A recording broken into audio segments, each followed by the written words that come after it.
Кийинки тема бул офер. Оферди эмне үчүн инфопродюсерлер колдонуш керек?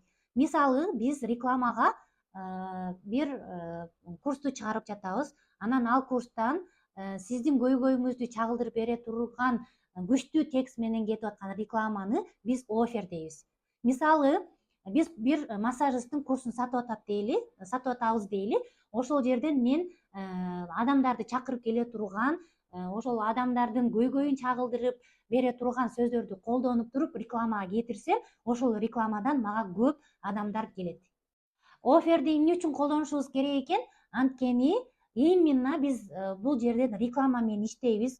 Соц тармактарда любой онлайнга чыкканда реклама кетирет, таргет кетирет. Ошо таргетке кетире турган рекламанын ичинде күчтүү офер жазылыш керек. Ошону инфопродюсер прям четко билиш керек. Кайсы аудиторияга кандай көйгөй менен офер жазышты билсе, ал ошол рекламадан көптөгөн кардарды тартып келет. Көп кардар тартып келген рекламадан көп сатуу болот, көп сатуу болгон жерден көп киреше болот. Мисалы, сиз соц тармактарда отурасыз дейли, анан сиздин көйгөйүңүздү чукуп бере турган бир рекламаны көрүп калдыңыз дейли. Мисалы, мен массажисттыкына реклама кетирип атам дейли. Массажистта висцелярный массаж боюнча биз офер тартканда ал жерде именно ичегилер менен иштей турган массаж болгондуктан запор, мисалы үчүн, эгерде сиздин ичиңизде запор болуп, тамак сиңирүү системаңыз начар болуп, бооруңуз ооруп, өтүңүз жок болуп, ушундай көйгөйлөрдөн арылгыңыз келсе, профилактика катары ушундай массаж алыңыз деген рекламаны көрсөңүз, сиз өзүңүздүн көйгөйүңүздү ошо рекламадан көрсөңүз,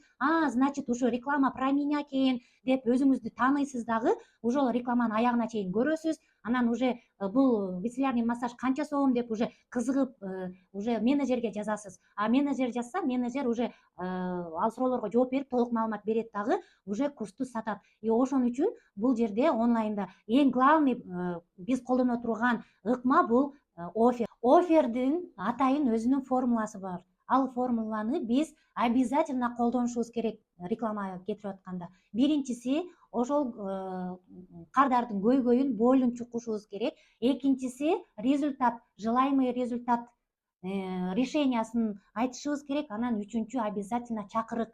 WhatsAppка жаз, либо менеджерге жаз, же болбосо директке жаз деген ушундай чакырык болбосо, адамдар рекламаны көрөт дагы, кайсы жерге жазышты билбей, даже бизге кайрылганды да унутуп калып кете беришет да. Ошон үчүн обязательно ошо чакырыкты да колдонуп, ушул формула менен жазышыбыз керек.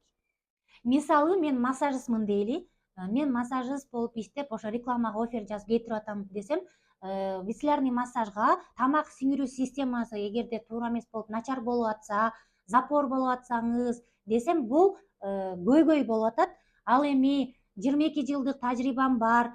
Мен ошол тамак сиңирүү системасына профилактика кылып массаж жасаймын, сизге жардам берем десем, анда бул решение болот. Ал эми ошол толук маалымат алуу үчүн WhatsApp группага өтүңүз, же болбосо директке жазыңыз десе, бул чакырык болот. Ушул офердин формуласын колдонуп, сиз дагы обязательно рекламага офер жазышыңыз керек.